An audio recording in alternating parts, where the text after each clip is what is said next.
minute.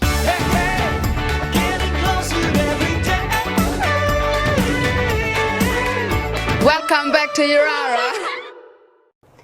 Hi, welcome to Yirara to You, our first live stream session for 2022. Hey guys, I'm Mr. Keegan here with Miss Pam. And I'm Miss Pam, I'm Year 7-8 teacher.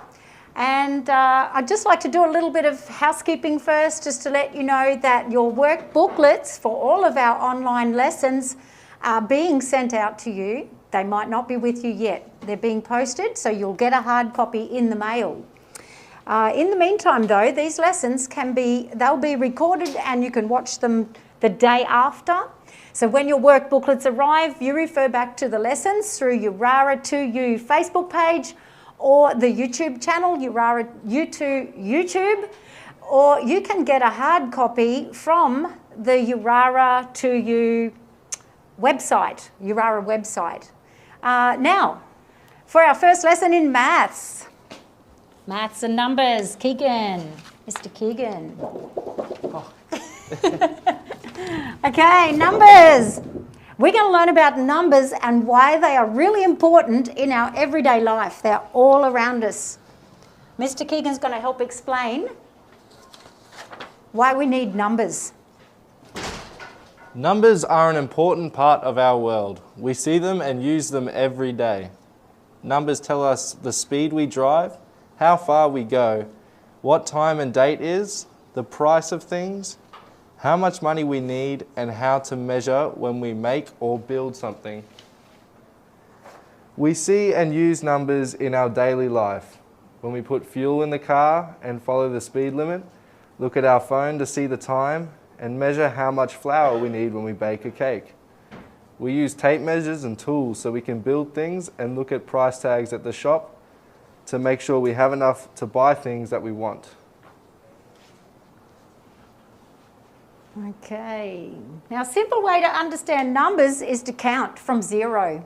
And we can count from 0 and keep counting and counting to infinity. So Mr. Keegan's going to show us on the whiteboard a simple way to count from 0 using a number line.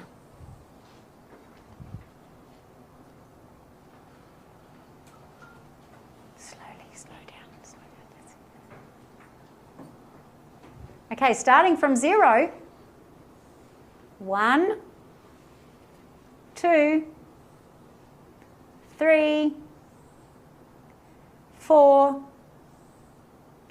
5, 6, 7, 8, 9, and 10. Now that might seem easy, but we know you've had a long break over Christmas, having lots of fun, and not thinking about school. So this is just to warm us up and to get us thinking about numbers again. Now, in your work booklets, when they arrive, you'll have the first page, a number chart counting to 100. And there's some blank spaces. So with Keegan, we're going to work out what the missing ones are. We're going from left all the way to right, counting out loud as you write to help you remember them in order. 1, 2, 3, 4, 5, 6, 7, 8, 9, 10, and all the way to 100. So in your workbook now, we have 1, 2, next numbers, 3, 4, 5, 6, 7, 8, 9, 10. Next one, 11, 12, 13, 14, 15, 16, 17, 18, 19, 20. Right, now, while you have a little think about what's happening in your workbook, we'll be back after this short video. Hold up.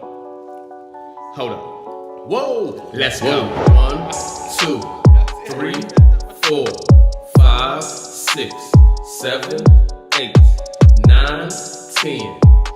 Hold up, hold up, hold up, hold up. Whoa, hold up, hold up. Whoa, whoa. 11, 12, 13, 14, 15, 16, 17, 18, 19, 20. Hold up, hold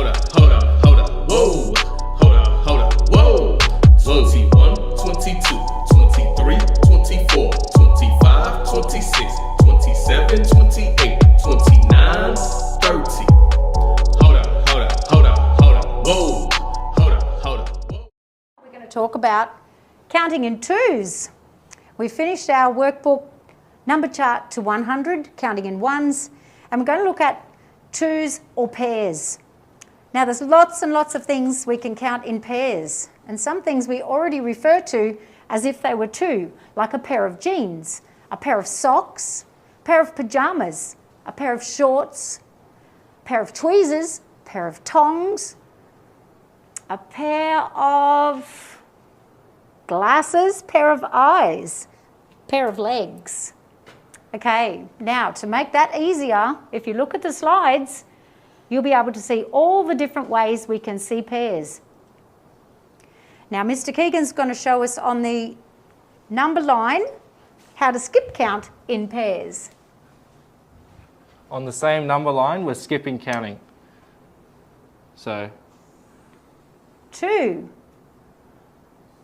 4, we've skipped 3, we're skipping 5 and going to 6, we're skipping 7 and going to 8, and we're skipping 9 to 10, and so on to 12, and we can keep going like that. Now on the second page of your workbook, we've got an activity that is counting in twos, filling in the missing spaces, but we're going to show you a couple of different ways we can do that to make it easy for you to find the answers. So using some bottle tops, Mr. Keegan's going to put the bottle tops down in pairs. Whoops.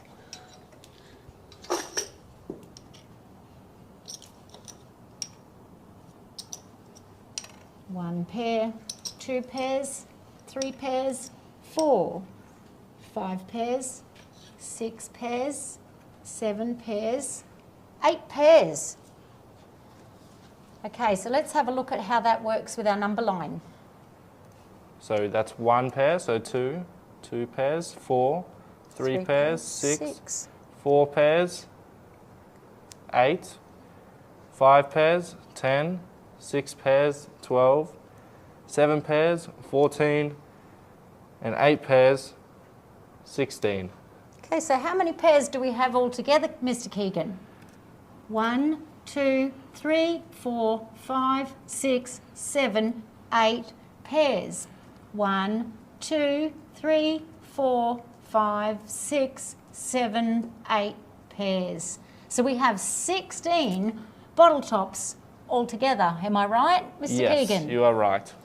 Okay, now another way we can demonstrate pairs is to use money. Now I know all of you have some somewhere tucked away. So let's practice, Mr. Keegan. We want to buy 2 icy poles at the IGA and they cost $6 each. How much money do you have there, Miss Pam? Well, let's have a look. I've got a bunch of change in my purse. I have 2 50-cent pieces. I have a $1 coin. That is 50, $1, $2. I have another $1 coin and another $1 coin. 1, 2, 3, $4. $4, and I've got 2 more $1 coins, Mr. Keegan. That's 2, 4, $6 right there. So I can get an icy pole. Oh, look. I've got $2, $4, and $6. So I can get one too. 2 $1 equals $1. 2 $1 equals $2, sorry. 2 $1 equals $2. And there, 2 50s and a 1 equals $2. So we've got 3 groups of 2. $6 each. Am I right, Mr. Keegan? Perfect. Great. Let's just fill out the next line on our number line. So going on from 20, we got 20, 22, 24. Look at the pattern. Then 26, 28, 30, 32, 34, 36, 38. Wow, so all of these ones end in 8, am I right? Yes, you're right. Okay, that's going to be nice and easy. Now, while we watch the next short video, I want you to have a little think about counting in twos. It's time to skip count by two. Are you ready? Yeah. Here we go. Skip counting by two is fun for me and you, because every time we do, we jump up and down and twist around. 1 times 2 is 2. 2 times 2 is 4. 3 times 2 is 6. 4 times 2 is 8. 5 times 2 is 10. 6 times 2 is 12. 7 times 2 is 14. 8 times 2 is 16. 9 times 2 is 18. 10 times 2 is 20. 11 times 2 is 22. 12 times 2 is 24. We multiply by 2 and know the score as the beat soars and the synths roar. It's time to skip count by 2.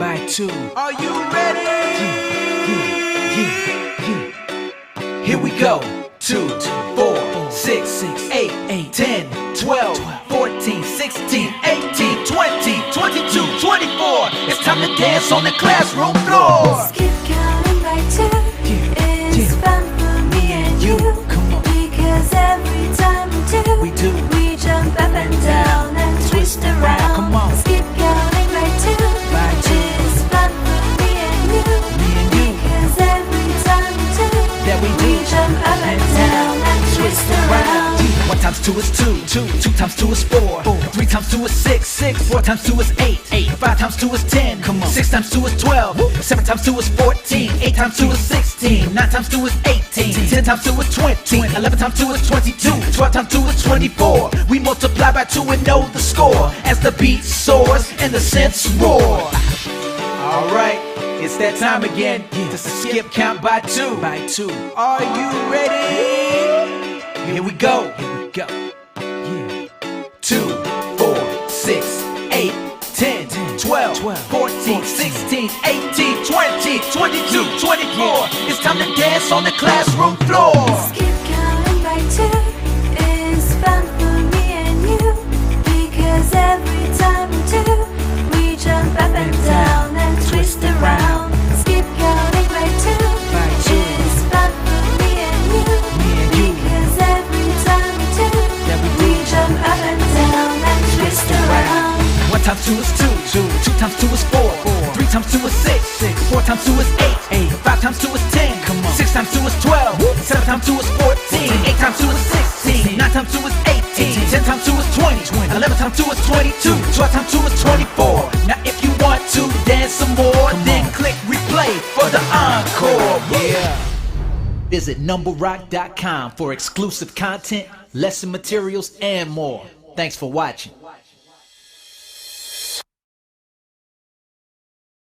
Come to the end of lesson number 1. Now, some of you might have thought that was nice and easy, but what we'd like to do is just, like we said, warm your minds back up to maths. I want you to stay tuned now for Mr. Lico and Mr. Max. They're going to do our first lesson in integrated learning. So don't go away, stay tuned, and come back tomorrow, same time, same channel, 1 p.m. Okay, bye from Mr. Keegan and Miss Pam. See you tomorrow.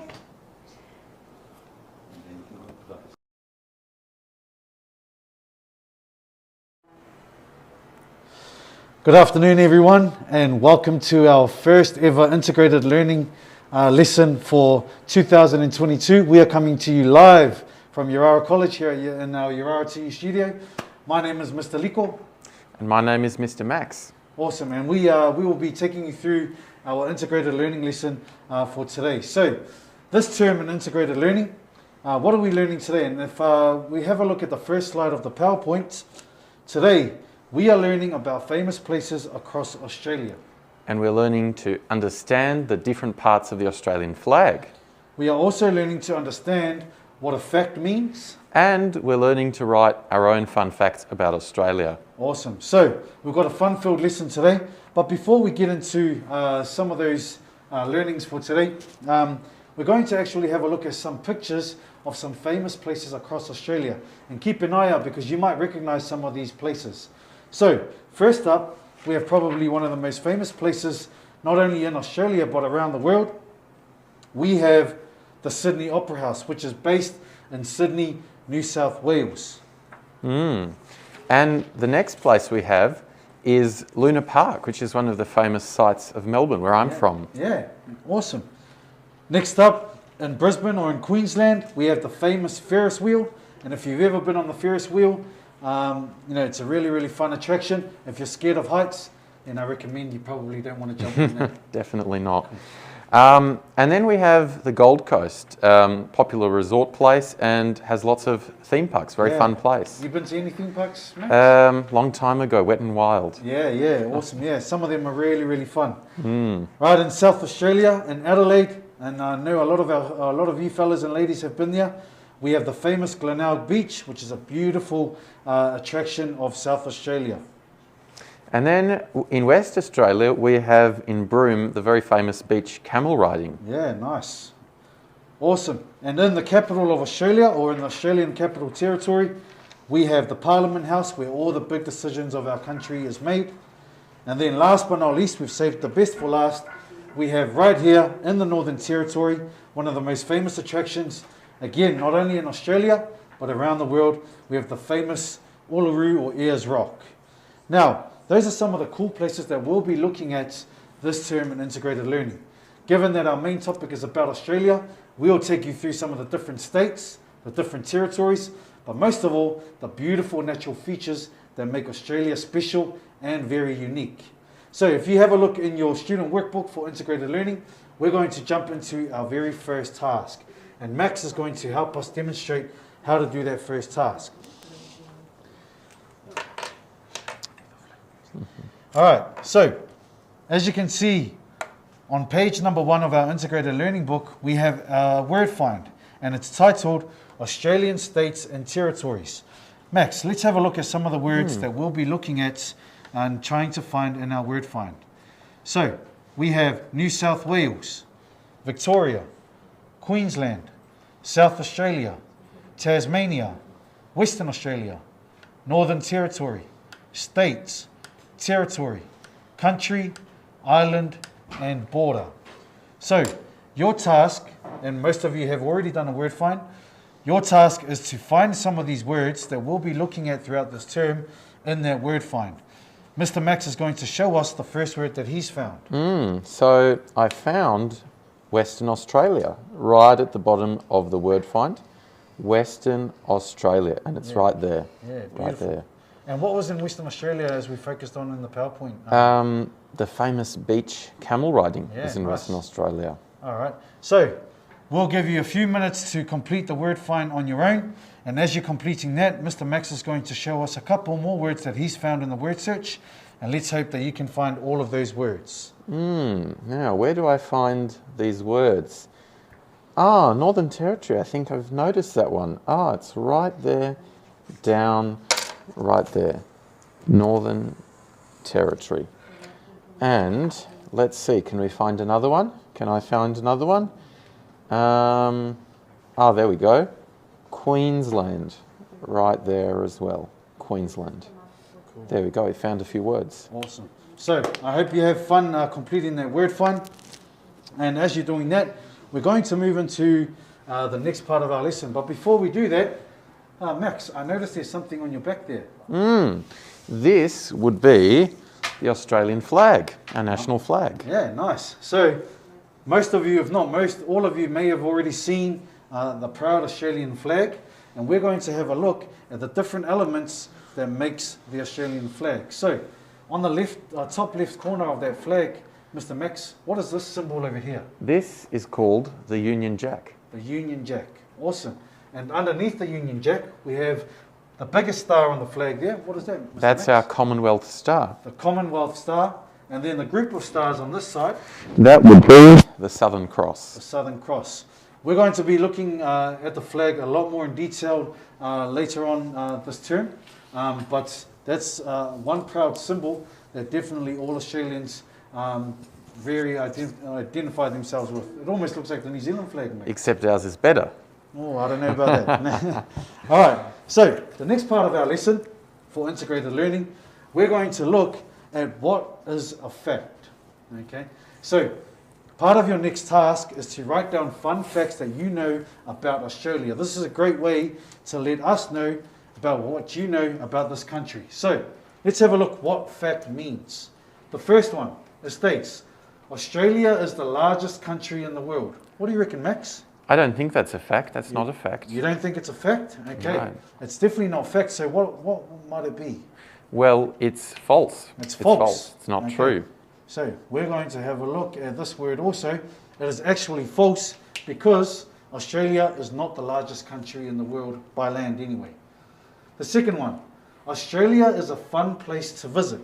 What do you reckon, Max? That's an opinion. It's not a fact. It's not a fact, but yes, it's an opinion. So what we are trying to look for is a fact. Out of these three statements here, which one is a fact? The last one, Canberra is the capital city of Australia. What do you think, Max? That's a fact. It's true. Definitely, it is a fact. So, this last statement here, Canberra is the capital city of Australia, is a fact because it's something that's true and supported by proof. And as you can see on our next slide, let's break down those three words. All right, so we have three words there: fact, false, or opinion. On number one, Australia is famous for its kangaroos and koalas. What do you reckon, Max? Is that a fact? Is that false? Or is that an opinion? It's definitely a fact. It's definitely a fact, and I believe so too. Number two, Australia's colours at sports events are blue and white. What do you think? No, that's false. That's false. It's Right. definitely something that's not true. What are our colours at sports events? Our colours are green and gold. Green and gold, which is something that we'll look at also later on in the week. Number three, fact, false, or opinion. The Australian soccer team has very good players. That's What do an you think? opinion. It's an opinion. Okay. Number four, Australia is right next to Italy on the world map. Is that a fact? Is that false? Or is that an opinion? That's false. It's definitely false. It's something that's not true and it's not supported by proof. Number five, the traffic in Sydney makes it too dangerous to drive. Is that a fact? Is that false? Or is that an opinion, you think, Max? That's definitely an opinion. It's definitely an opinion. Yes, the traffic might be pretty busy in Sydney, but for some, it might not be as dangerous. To others, it will be dangerous. So it is definitely an opinion. And in number six, our last slide, Scott Morrison is the current Prime Minister of Australia. What do you think, Max? That is a fact. It is a fact. It's a fact that everyone knows, that is true and supported by proof. So, as you can see on the next slide, as we've broken down those three words, a fact is something that is true and with proof. False is something that is not true and can also be known as a lie. An opinion is something, what someone thinks of something or someone else. So, now that you know what the word fact means, let's get into the second task of your student booklet.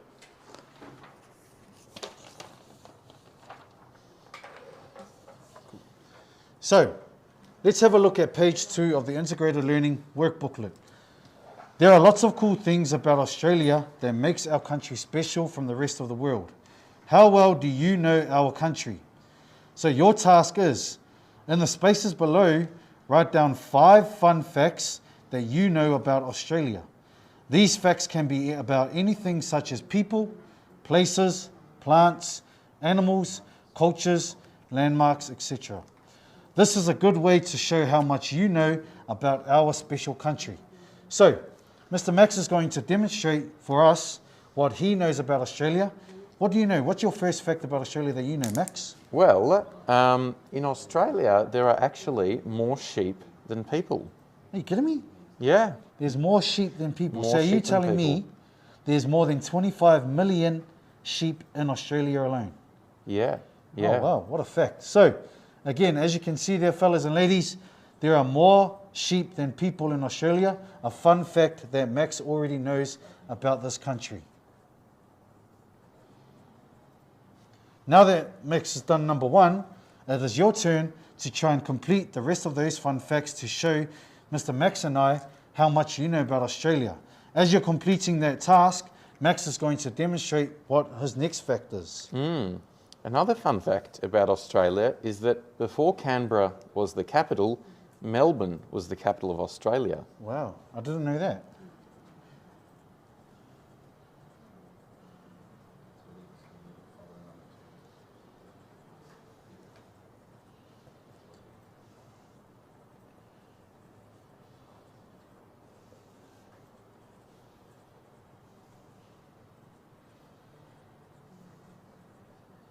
Awesome. Thank you for that, Mr. Max. So you should have a go at completing all 5 fun facts, and we can't wait to see what facts that you have come up with in our next episode or our next lesson. So let's summarize what we've learned about today. So today at the start of the lesson, we've looked at some famous places across Australia. So we have some cool places like the theme parks in the Gold Coast, Glenelg Beach in Adelaide, the Parliament House in the capital city of our country. What are some other cool places that we saw? We learnt about the camels in West Australia. We learnt about Uluru in the Northern Territory. In the Northern Territory, the best for last. So that's the first thing we learnt. We also learnt about the famous Australian flag, as Max is proudly holding here, and those different elements. And we're going to be looking at that in a lot more detail later on in the term. Another thing we learnt, most especially, is we learnt what the word fact means. We also learnt the difference between a fact, something that is false, and also an opinion. And that is something that we'll be looking at a lot more closely in tomorrow's lesson. So those are the different things. I hope that you guys have had lots of fun tuning in to our very first integrated learning lesson for 2022. Tomorrow, we'll be looking at the map of Australia and seeing how much you know about our states, our territories, and where they can possibly be. But tomorrow, tune in once again at 1:10 tomorrow after Miss Pam's math lesson, and we look forward to seeing you then. Right from here at our Yirara to You College studio, we look forward to that. Thank you, everyone. See you. Hello and welcome to Year 9 online learning for Term 1 2022. My name is Miss Elizabeth and I teach in Year 9 and Year 10 classes.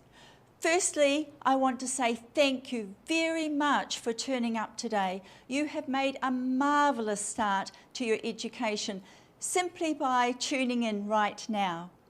We know these last few weeks may have been difficult times for you and your family, and we pray that God will bless you, protect you and keep you safe. And we hope that you can get back to Yirara College really soon so you can get that good seat upstairs in the Year 9 classroom. This term, we're going to look at some crazy, interesting patterns that you can find in numbers. And we're going to figure out how to use these to help us solve some tricky maths questions. So let's get started. These online lessons are a bit unusual. If you go to the Yirara College website and click on Information, then you can find our maths book, Year 9 Maths. You do need to click 2 times. And if the clinic or school will help out, they may print the book for you.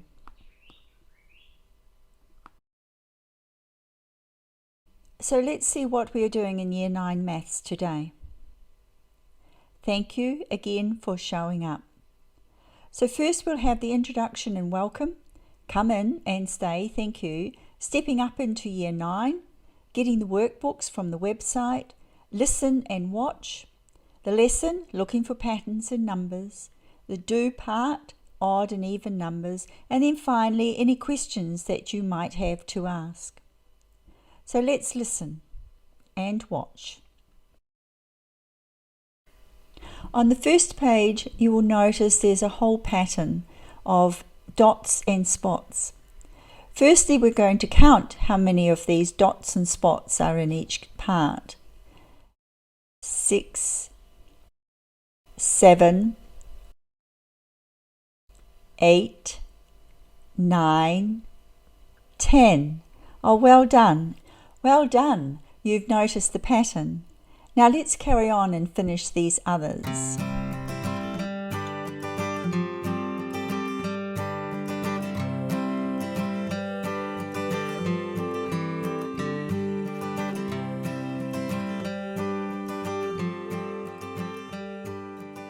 Great work. What does this mean, odd and even numbers? Odd means has one left over on its own. So let's have a look in the patterns, and at number 1 you'll see there is one left over on its own. If we go to the next one, no, it doesn't look as though there's something on its own. What about the next? Ah, and 3, can you see it? There's one left on its own. So we will call it odd. And at number 5, yes, there's one left on its own, so we'll call that one odd. And 7 and 9. Good work, good work. Let's carry on down now and finish these off. Always looking for the one that's left on its own. Good work. Let's see what we can do about even. So even numbers has a buddy or can make a pair of 2. So let's have a look and see what we've got. Number 1, no, there's just 1 in there. We can see that here there is just the 1.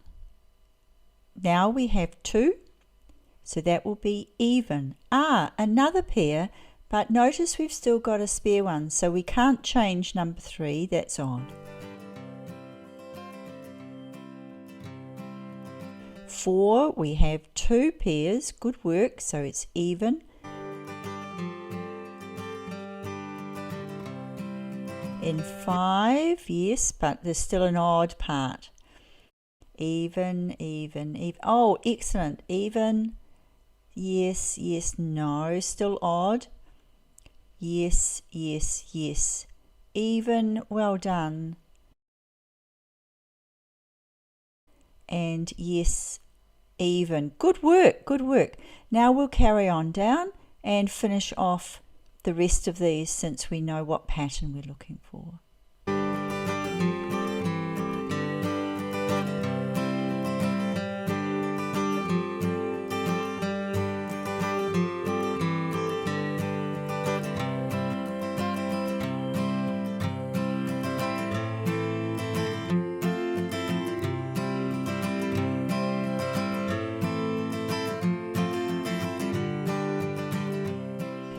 So now it comes to do. Let's look on the right hand side of the book and you'll see that we've got some questions. Use the patterns that we've just worked out to work out if the following numbers are odd or even. Colour the odd numbers yellow and the even numbers blue. So let's get started and see what that looks like. If we look back at the patterns, we can see 1 is odd and 3 is odd, 5 is odd, 7 and 9. Real good.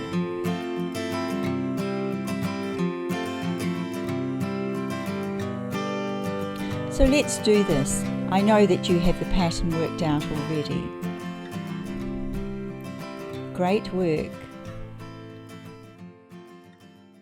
Question 2. Use the patterns to work out if the following numbers are odd or even and colour the odd numbers yellow and the even numbers blue.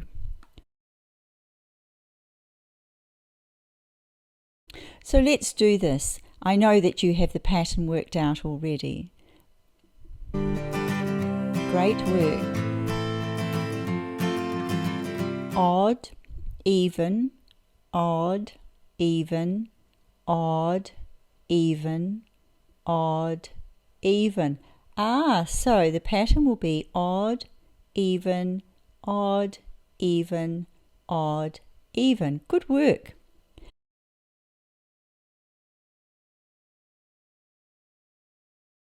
Now question 4.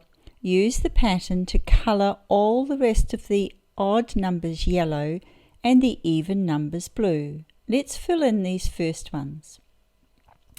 So now we need to look for a pattern. Can you see what it might be for the odd? Oh, great work.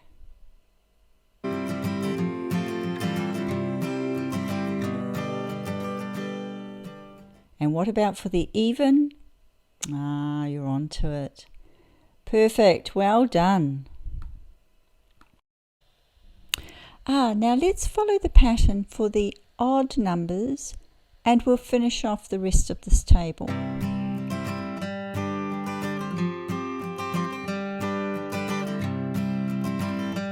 And for the even numbers? Oh, well spotted. This pattern is not as elusive as we thought. Now the last piece that we're looking for is to figure out if there is a secret code. So what do you notice about all of the odd numbers? All odd numbers end in. There's the hint. Let's have a look. Ah, yes, in ones. Good. 3, 5, 7, and 9. Okay.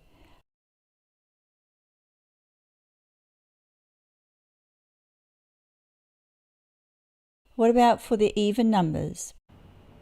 Ah, yes. 2, 4, 6, 8, and 0. Good work. Let's check how much progress we've made today. The introduction, come in, stepping up, getting the workbooks, listen and watch, looking for Well patterns, done. do, odd If there are and even any numbers. problems, ask someone. Or once we get our links all fixed up, then you'll be able to write a note in and we can follow again. If possible, go back onto YouTube or Facebook later on and watch it over so that you get that pattern well in your head. Well done. Stay safe, stay strong. See you next time.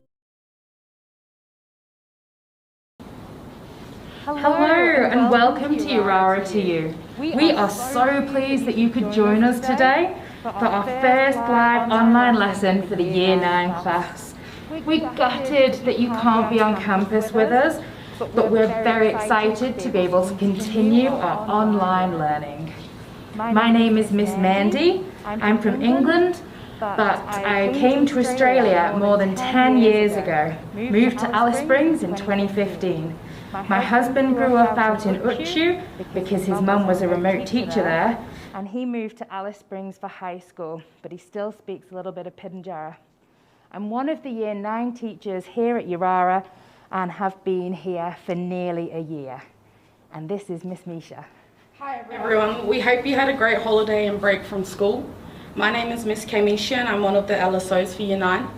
I have lived and grown up in Alice Springs since I was 9 years old. I'm Arabana and Adyamatna from SA on my mum's side, and I'm Waka Waka from Queensland on my dad's side. We really wish everyone could be at school, but sadly we have to teach everyone like this. For now, make sure you are logged on at 1:30 p.m. for Yirara to You. Thank you. Now, although you are home rather than on campus, we still have some class expectations to share with you so that we can all make the best of our learning. So let's have a look at this video. Hello from Yirara.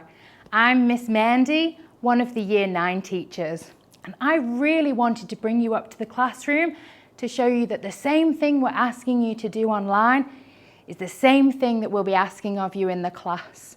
So these are our class expectations for Year 9 here at Yirara. The first one, as you can see, we've got it on the wall for you, is come in and stay. Just like when you're on campus, we need you to come in the room and stay in the classroom for your best chance of learning, because you can't learn if you're in the corridor or in the bathroom. So the same thing is what we're asking of you now while you're online. Log on at 1:30 every day, come to the lesson and stay. And that's going to give you the best chance of success in your learning. The next one is listen. I'm going to try and not talk too much, but there's times when I really need you to listen to me so that I can give you the information or explain what we're going to do. So try your best, open your ears, and we're going to be fine. Okay, the next one is watch. Just like you're doing right now, I need you to watch. So stay on air for the 30 minutes, watch what's happening, and really pay attention, because that's going to be your best learning. The next one is do. In your workbooks, there's lots of things for you to do. And the more of them that you can do, the better your learning is going to be. You can practice your reading, your writing, your maths, your art, whatever it is that the lesson is, we've got things for you to do. And I hope you enjoy them, but the most important thing is to give it a try. And the last one over here, ask. If you have any questions for us, if you're not sure, we would love to hear from you. It's really lonely in school without all the students. So if you have a question, if you want something explaining, if you're not sure about your workbook, you let us know. Write a comment, make a phone call, send an email, and we would love to help you. If you haven't had your workbooks yet, you can grab them from the Yirara website or send us an email or give us a call and we'll send them out to you. Thank you so much. These are our class expectations and I know that you're going to be brilliant at this, both at home and when you get back to campus. We can't wait to see you. Thank you so much for watching. Our topic this term is bush tucker. Now, usually you would be here in class to tell me all about the bush tucker that you can find in your community or near your home. As you aren't here, I went to the desert park to have a good chat with my new friend Ruben. So he's going to help us along by sharing what he knows about Central Australia and from his experiences. He even let me have a smell and a taste of some of the different plants and fruits that we found along the way. So let's meet Ruben. Folks, my name's Ruben. A very big welcome to the basically the Desert Park in Alice Springs. I've been here for a bit over a year now. The Desert Park employed me as an Indigenous tour guide, which is a big privilege for me because my family and where I've come from is, I have family in Kakadu. I did the yellow water cruises with family on the family boat cruise. I also grew up with friends and family in Arnhem Land. My nana, she's from Borroloola area, and I've also got a big family on the Burdekin River and Ayr. And what I've tried to do throughout my whole life is to try to meet as many different people that are my people, Aboriginal people or Indigenous people. Some people have different ways of calling us, either they're Aboriginal or Indigenous. I always say ask that person for their actual, what they preference. And me, it doesn't matter with me because I'm a 1970 kid. You can go Aboriginal or Indigenous. But today, I would like to show you some bush tucker that I've been taught for the last year by Aranda people. And basically reading up on the Aranda people, there's so much bush tucker. I've just done a wetlands talk, which was amazing. I didn't think there was wetlands in the desert. So today, I just want to take you on a bit of a walk around the park to show you the bush tucker that you can find in your backyard. I'll generally give you the English name, but at school, perhaps you might want to look up the Central and Eastern Aranda language for that particular thing. That's your assignment, to look it all up. So there you go. We'll go for a bit of a wander. The first thing I want to show you though is probably this bloodwood tree just here. When we're looking at that bloodwood tree, they're all through Central Australia bloodwoods. And what you'll notice, but I do want to try to show you eventually, is bush coconuts. I might take you over this way here on the playground. And when you look up in the bloodwood tree, if you can see them with that camera, you've got some bush coconuts in the bloodwood tree there. I don't know if you can pick them up, but as we go around, you'll probably see a few more of them. Now, the bush coconut is a big traditional food for the Aranda people. Basically, the bloodwood trees have a wasp that lands on it, and they lay a gall, a little grub. The grub digs into the tree, and then the tree reacts by forming what we commonly call a bush coconut around it. It's living off the sap of the tree's reacting to it. When it's a creamy white colour, we're going to crack it open, and basically in there's a grub. We can eat one side of that, and then we can grab the grub, and basically it's a big yellowy white grub. Grab him by the head. When you bite on him, pure water comes out of that grub. So if you ever think you lost no water, go for the grub. I'll see if I can find you one of those bush coconuts now, just to give you an example. Now this one here, this is an old one that's actually fallen out of the tree. I can see a couple more in there, but this is black, which means generally there's a hole there, so it's actually the galls got out of here. But this bush coconut will eventually, it would have been a creamy, beautiful white colour. That's when you're going to get it out of that tree, crack it open, and then basically the gall sits in there and you can scrape out either side. But as we walk around, I'll see if I can show you another example of the bush coconut. You can also get these on your mulgas as well, but a little version, a little gall. So yeah, bush coconut.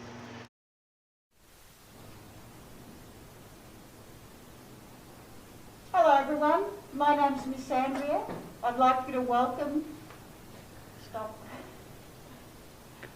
I'd like to welcome you to Year 10 Maths.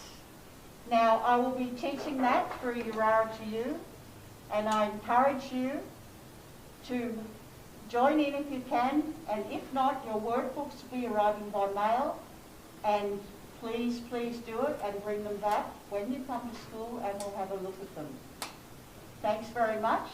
And Mrs. Dave, would you like to introduce yourself, Dave? Hello, my name's Dave. I've come on to help with the LSO in the Year 10 team, so can't wait to be helping you guys out when you get back to school. And we've had fun making workbooks, and we can't wait to help out with the videos now. So hope you have fun doing them, and I can't wait to get to learn at the same time as you guys. So have fun. Okay.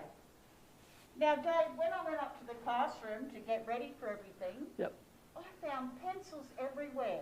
Look at it, and there's hundreds more. So we talked about it, and how did we decide to sort that all out to count them? Well, we thought we'd just bundle them in groups of 10, miss. So basically I bundled one 10 to 10, and then I bundled another to 20, and then I bundled another 10, so I made 30, and 40, and 50, and then I bundled 60. That's perfect. 10 That's by gonna be 10. a really easy way to count our numbers. Okay. So if we go to the PowerPoint, that's actually one of the first exercises we have here. So there's the pencils, the big mess, and then the lovely bundles together, easy to count. I'm going to go take them back to the classroom, miss. Thanks a lot, Dave. All right, no worries. Right. So the next thing I'd like you to do is look at your hundreds chart on the PowerPoint.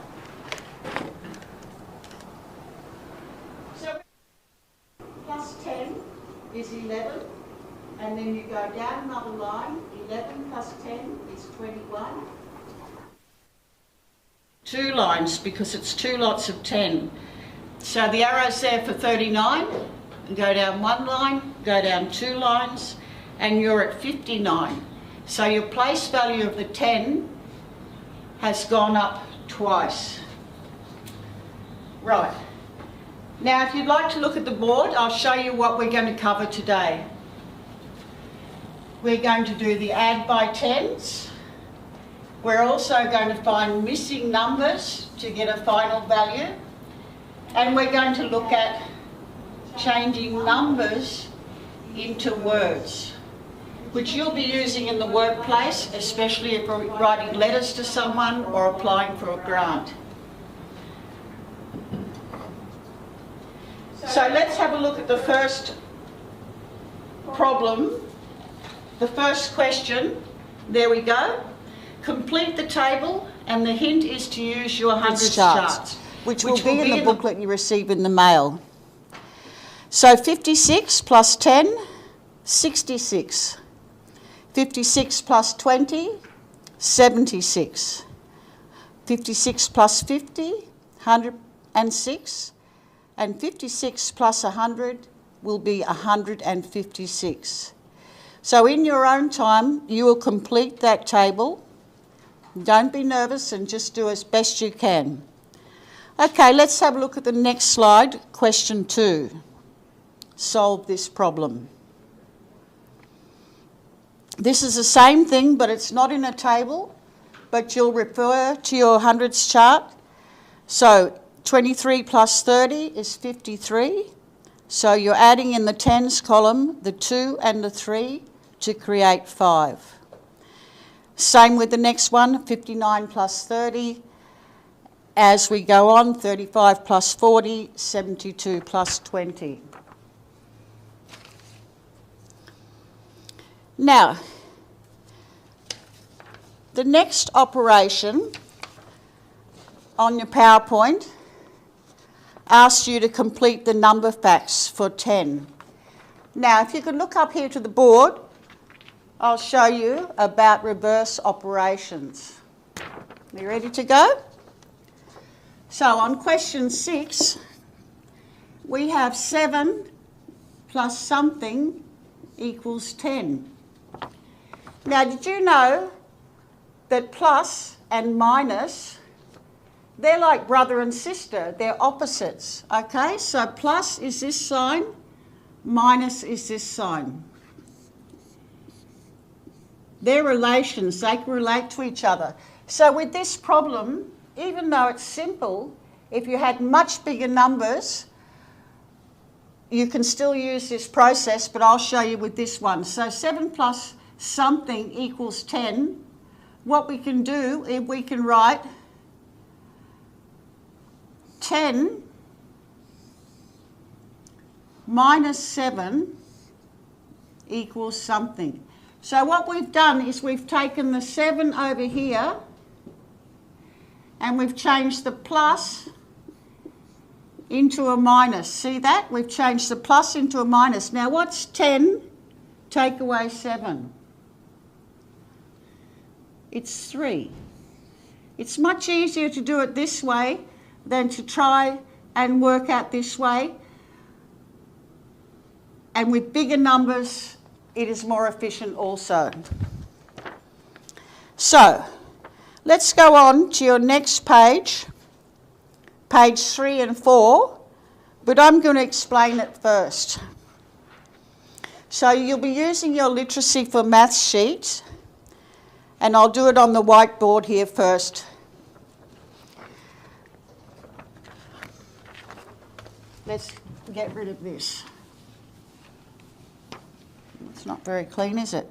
So, now we're changing numbers into words.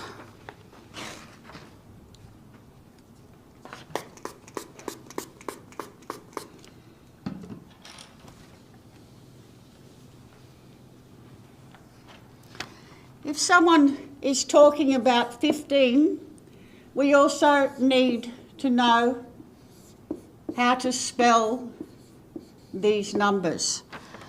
So, if I said to you, I'm going to spend $10.50,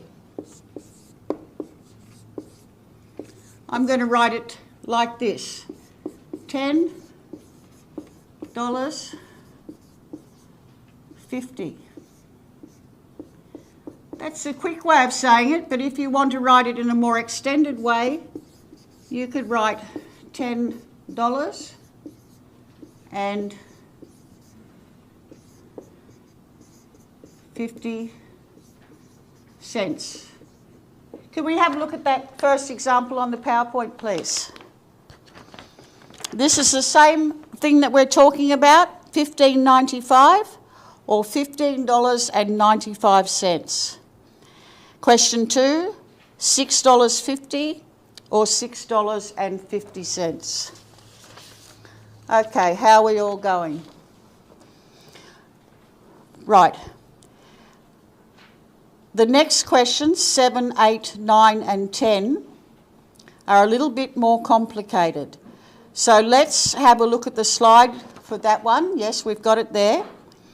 So you don't need to write the zeros on there now because we're just dealing with the numbers.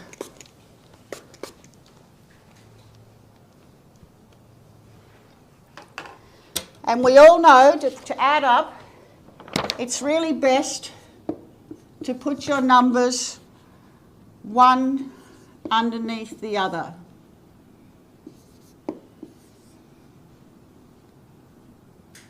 We've only got 3 numbers, so let's do that together. 5 plus 5 is 10, plus 2 is 12. We can't write 12 here, so remember we just put the 2 there.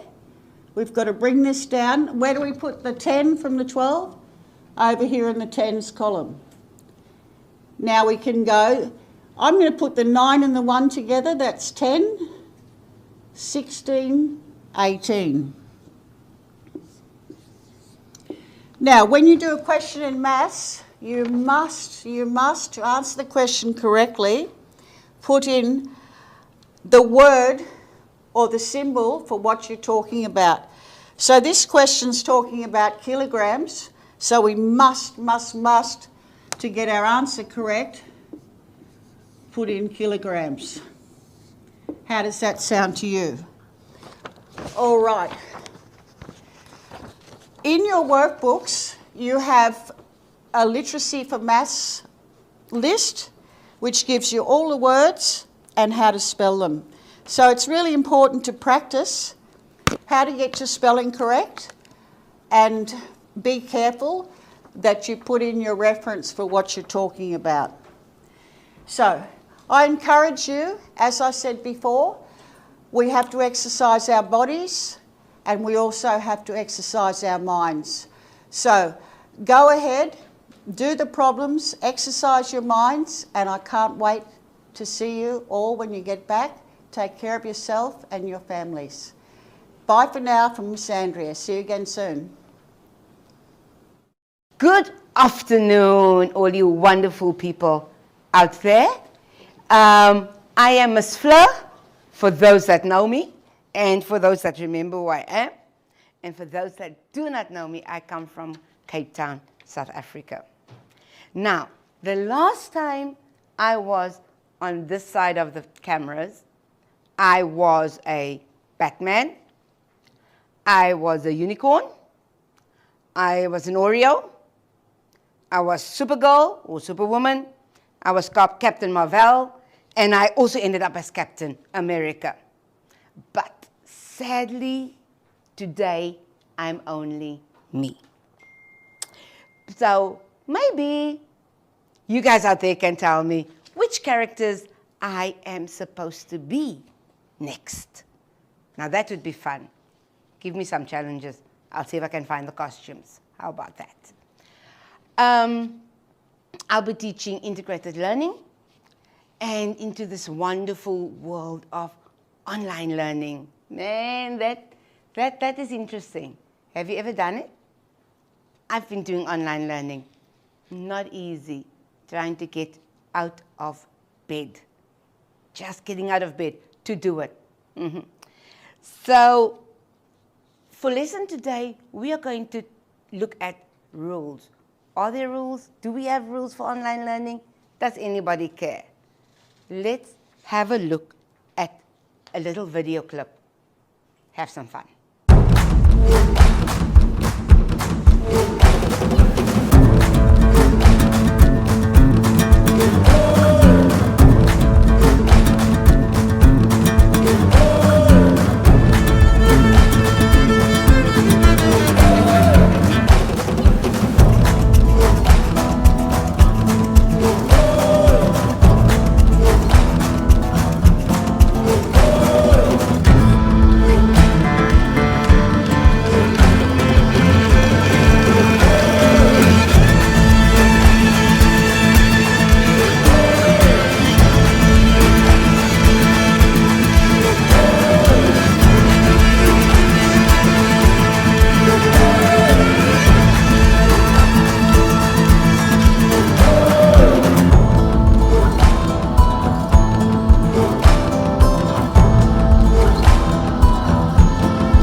Fantastic.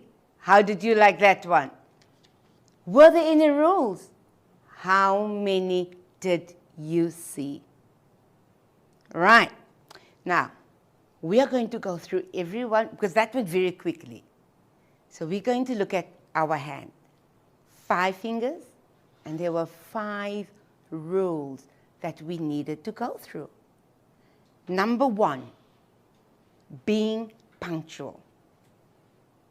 Now, what does punctual mean? Anybody? Can anybody? Yeah, yep. If you said being on time, fantastic. Be there on time.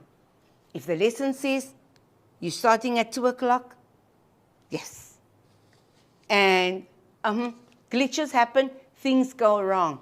I was supposed to have this lesson at 10 past 2. But guess what? Things go wrong when we work with technology. So when you're on time, you can make sure, is my technology working? Is my phone connecting to the internet? Very important. So as you notice, we're not quite running on time right now. But that is because of the world of technology. But wherever you are in control, try and be on time. Get there 5 minutes before the time to set up, check where the phone is working. Next, dress code. Why? Is anybody going to see me? Nobody's going to see me. I had a colleague ask me, why is dress code there? I said, you have to dress appropriately. You can't sit in front of with your pajamas because that is just going to make you sleepy. I want to sleep. I still have my pajamas on. So when you start your online lessons, make sure you get up, wash yourself, brush your teeth, and get dressed. That makes you awake and ready to start the day. Now the next one, number 3, could be a bit difficult. If you're in a house and you have your little brothers around, your little cousins around, could be difficult to find a quiet place. But give it a go. Try and find a quiet place where you can learn, listen, uninterrupted. And you could put your earpods in. That would definitely help. If you have earphones, headphones, that will help with the noise out there. Give it a go. Number 4, those distractions. What pictures did we see? Facebook, Twitter, Instagram, Snapchat. Oh, I can do all. Gaming. It's calling my name. Switch them off. Switch off all those notifications while you're listening. Oh, notification, so-and-so. Try and switch off all notifications on your phone. And then, number 5, that means if all of those other things are in place, you will be able to pay attention into what the teacher's saying and everything. Now, what does it look like when you actually do it? Let's have a look at the next video featuring Mr. Dave as the student. Let's have a look. Oh, wow. Just didn't know we had so many awesome stuff here. It's just amazing. 10 minutes before class time. I got plenty of time. I'm all good. I got plenty of time. Okay. Got my workbooks here. Oh, I forgot my phone. I got to go get it. Quick, I'll go get it. Yeah, awesome. Got my phone now. Get it set up for Yirara. Hopefully I got enough time. 5 minutes, got plenty of time. Open it up. Okay. Numeracy, year 10. Yep. All right, cool. There's Miss. We're all good. Right. There you have it. And you saw that because Mr. Dave was on time, he had enough time, he forgot his phone, he still had enough time to run, get his phone, and be back on time. So, in your workbook, you haven't gotten it yet. See, snail mail technology, although you could download it, no excuses. Right, in your workbook, you will find your first activity. Oh, I had to think there for a minute. Your first activity. You need to match the picture with the words. So, if I look at that picture, what picture do you think you see? What did we say? Distractions. That means we are going to match that picture with avoiding distractions. Okay? So you need to look at your picture, you need to look at the words, and you need to match them up. And that is me for the day. So, we've learned about the 5 rules, about being online learning. Be punctual. See, now I have to think about these ones. Where's my pictures again? Oh, there we go. Be punctual, dressing for success, quiet place, no distraction, and paying attention. Excellent. Fantastic, people. In the words of Tigger, TTFN. Ta-ta for now, and see you tomorrow, same time, same place. Bye-bye. Welcome, Senior Classes A and Senior Class C. I'm Paul Tolliday. It's good to see you here today. And I'm Emily. Most of you know who I am, but if you don't, I work with the teacher, Miss Flo. She's not here today, but yeah, usually I'm a year 11, 12 LSO. So today I'm helping Paul. And the LSO that's usually with me is Tiffany, and she's not here today either. So we're a team, and we're here to work with you, and that's going to be great to share a little bit. So good to see you. And sorry, we're behind the masks, and hopefully you'll remember the rest of our face, or you'll see it when you come and we see you in class. But I want to start off with just a lighter note first. So I'm going to say a couple of knock-knock jokes. So this is just supposed to be a little bit funny, and hopefully you'll enjoy it. So, knock-knock. Who's there? Tank. Tank who? You're welcome. Oh. Knock, knock. Who's there? Cow says. Cow says who? No, a cow says moo. Seriously. Oh my God. Okay, knock, knock. Who's there? Says.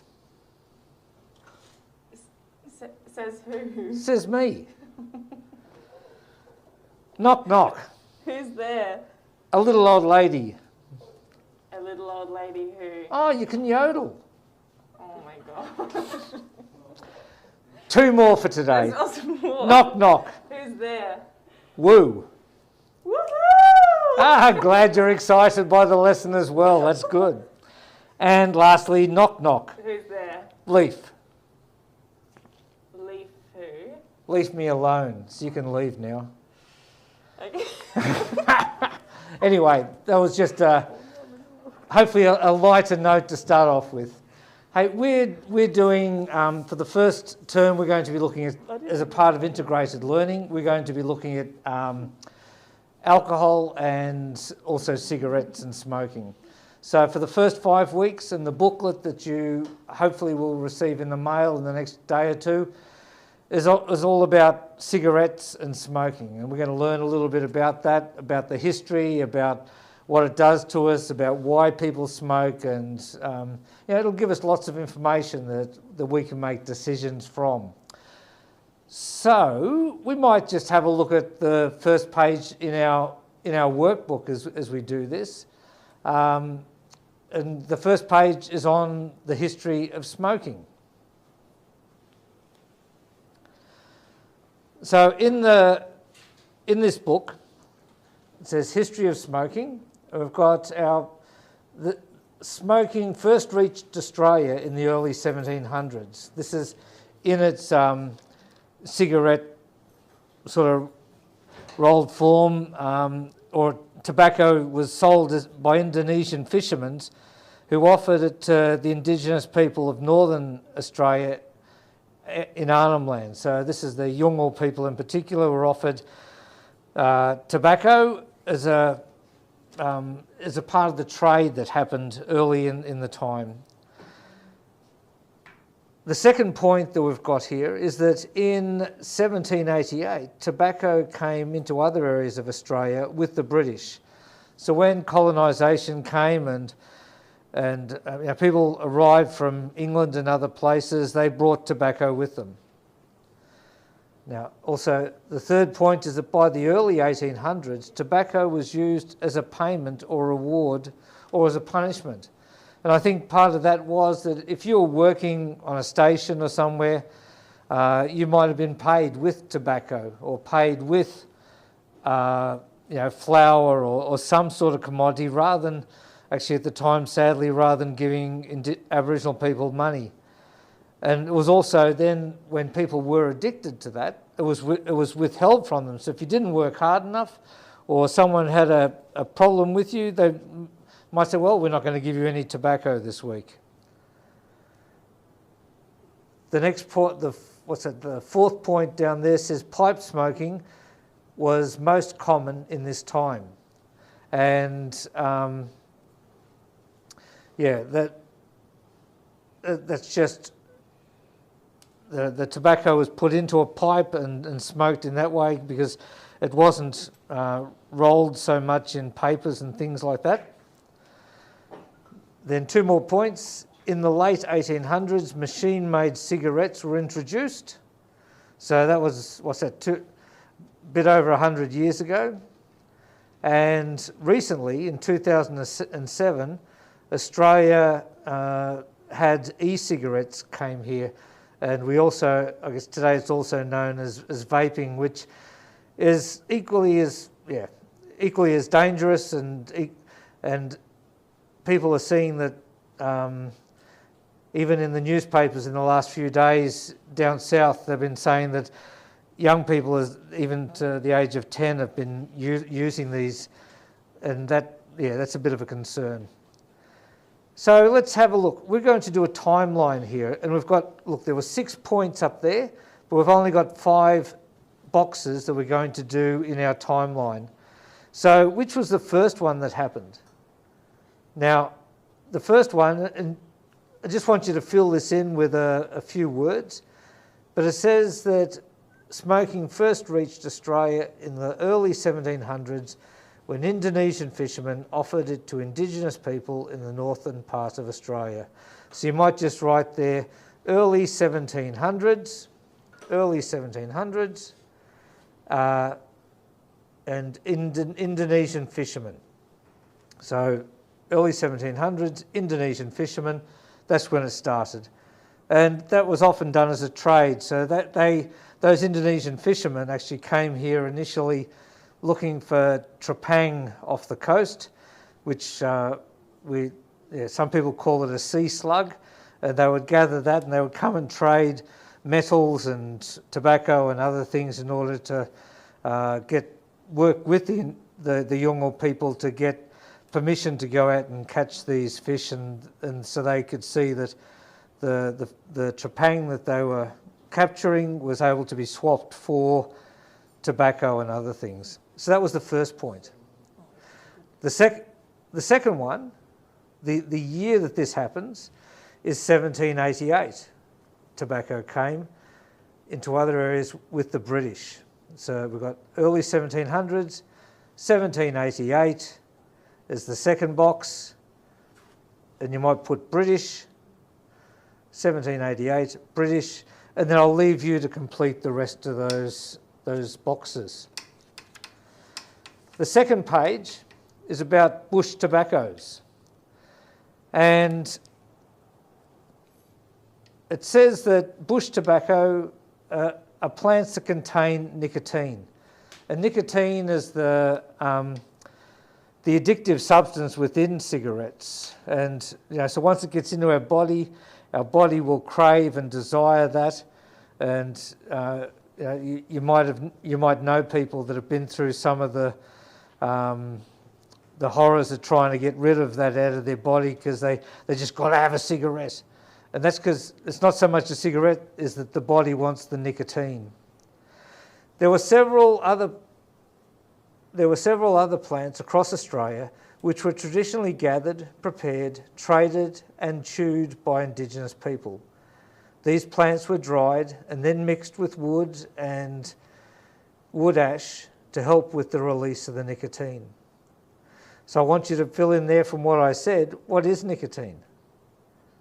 And it's just a simple definition. It's the it's the addictive substance, or a part of the tobacco that your body wants, or after it's had its first taste of it. Do people in your communities still use the bush tobacco today? And that's where you need to say yes or no, and also put what it's called. I know in Queensland, many Queenslanders call themselves Murrays, and they have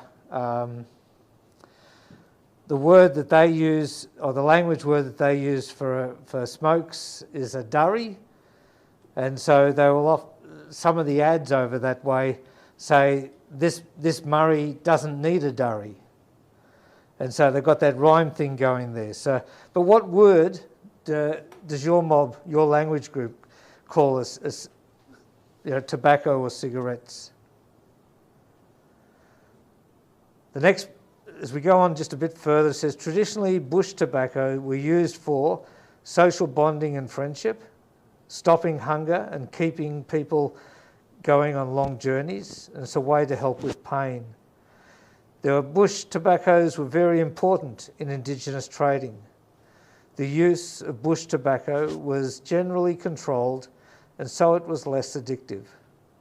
The traditional ways and limited use of bush tobacco was slowly lost after European settlement. And I was reading today that ceremonially some of the elders would use the tobacco, but it was only for elders and only 3 times a day. But when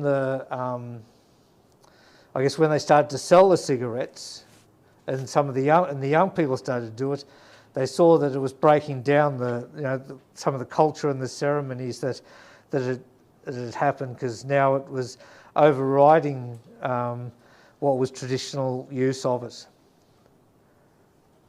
So how was smoking first introduced to Australia? I'd like you to write a few words or a sentence in there to complete that. And also, what was one of the uses of bush tobacco? And you'll see those there on the page. Hopefully this has been an interesting start. We're going to the lesson and to the topic of cigarettes and tobacco that we're going to be looking at and writing about and thinking about over these next 3 or 4 weeks. So thanks for listening. Complete that worksheet, and we'll be back with the next instalment, next lesson tomorrow. We're back here for a math lesson, and senior class A and C, we're looking at data at least for this week. And so we need to think about what data is. If you look at your workbook that's arrived, it says that, the question that's asked there is, what is data? And a data is information that we gather that we can then use to put forward an argument or a case or make some decisions on.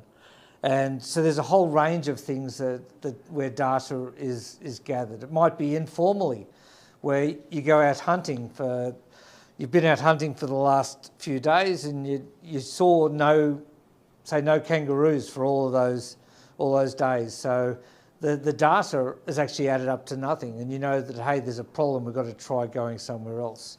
You might be out fishing, some of you guys at Borroloola, and the data is that you caught 1 fish on Monday, 3 fishes on Tuesday, 5 fishes on Wednesday, and so we can look at that and say, well, in 3 days you caught 8 fish, and the average over 3 days was just over 2. It's nearly 3 fish a day, which is really quite successful. Hopefully they were decent sized fish that will then feed the family or that you can share around. So data is good. In our sport, we also collect data as well. On the board behind me, now guys, I want you to remember that Richmond is the best team, okay? So that's really important. I know some of you people are probably because I've only had 10 weeks last year to influence you. Some of you are still thinking that the Sydney Swans are good, but don't just ignore all that. We're up here on the board with Richmond, and some of these players, here's some data. In this particular game, we've got the 5 different players kicked the goals. Dean Rioli kicked 3, Bolton kicked 2, Martin kicked 2, Edwards 1, and Lynch 1 as well. So the data tells me that in the 18 players, there were 5 people that kicked the goals. The data also tells me that there was only one player kicked 3. 2 players kicked 2, and 1 player kicked 1. And when you're playing, they also analyse how many kicks they get, how many handballs they get. There's data gathered on all sorts of things. So I hope that you're listening and realising that data is a part of your life, that you don't, sometimes we're not even aware of it, but we're gathering that either formally or writing it down. We're gathering it informally, just with the way we think, or formally as we write it down, or we read it in a newspaper, or see it on the news. Here in 2022 and for last year, some of the data that was coming to us all the time was whether there were any COVID cases, any positive cases in the NT. And so we get data on all that sort of stuff as well, because it's important to us. Okay, so let's have a look at our worksheet. And it says that data is, what is data? Data is information. Data can include facts, opinions, numbers, and measurements. Data is generally collected through other measurement or questioning. Okay, so I need to get you to write some definitions in there.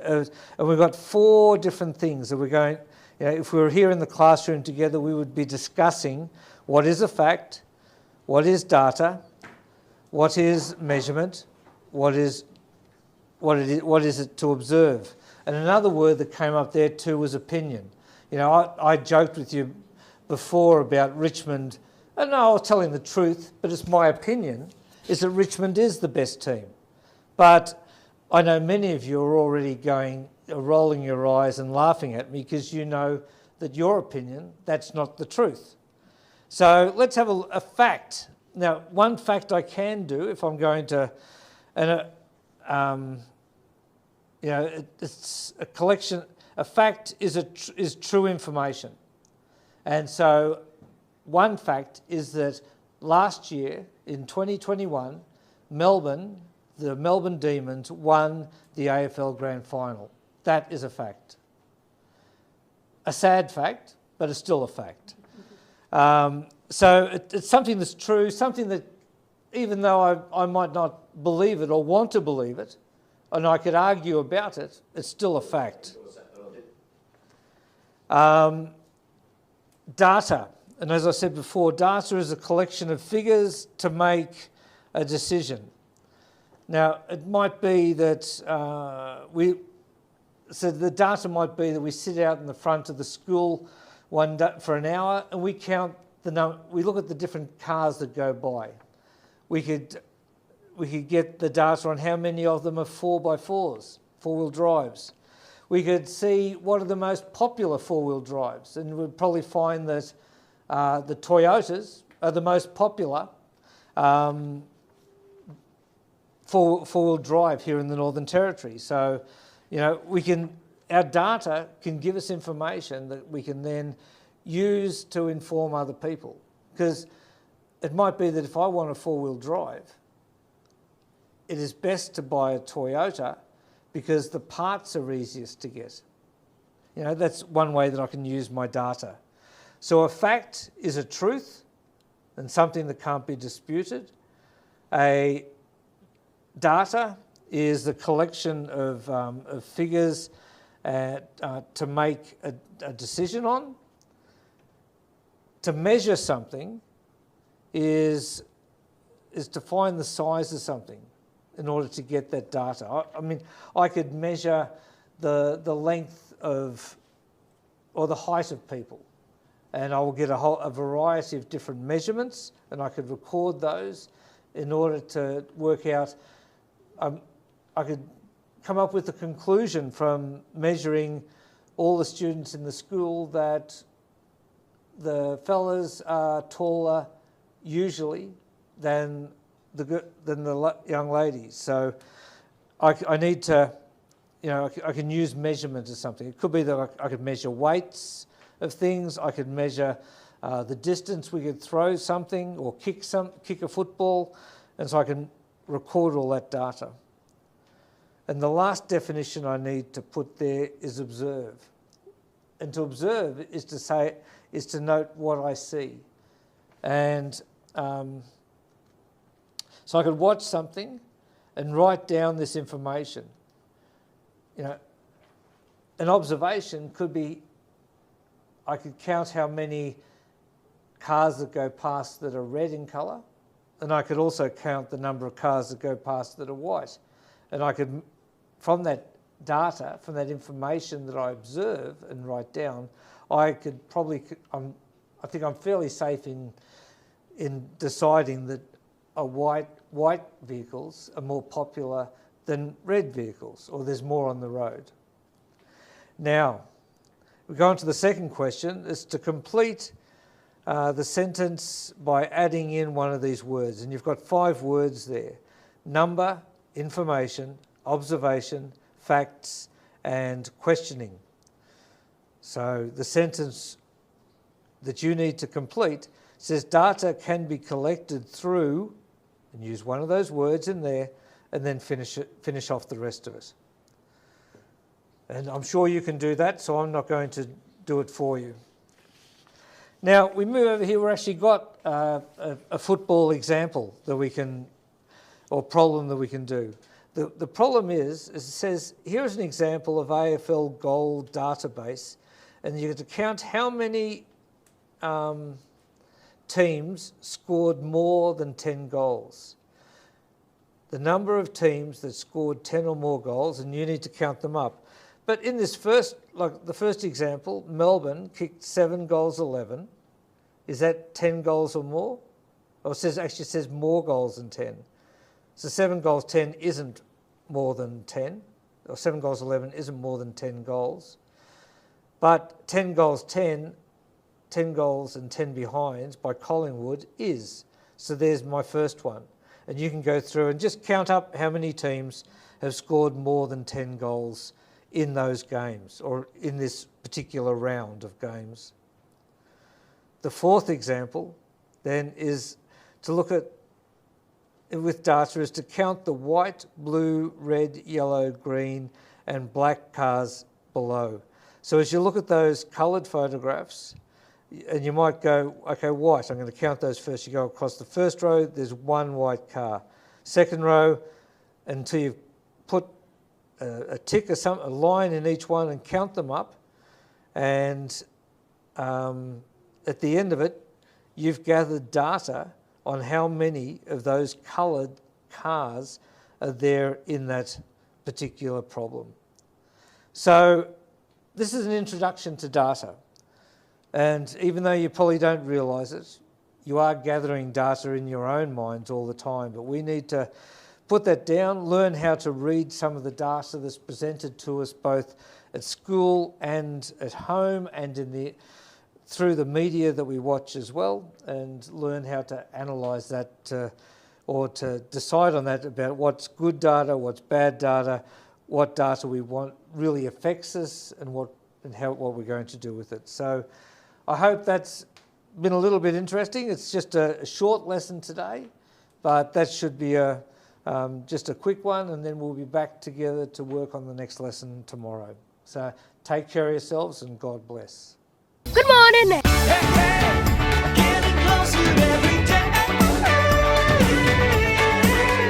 Welcome back to Yirara.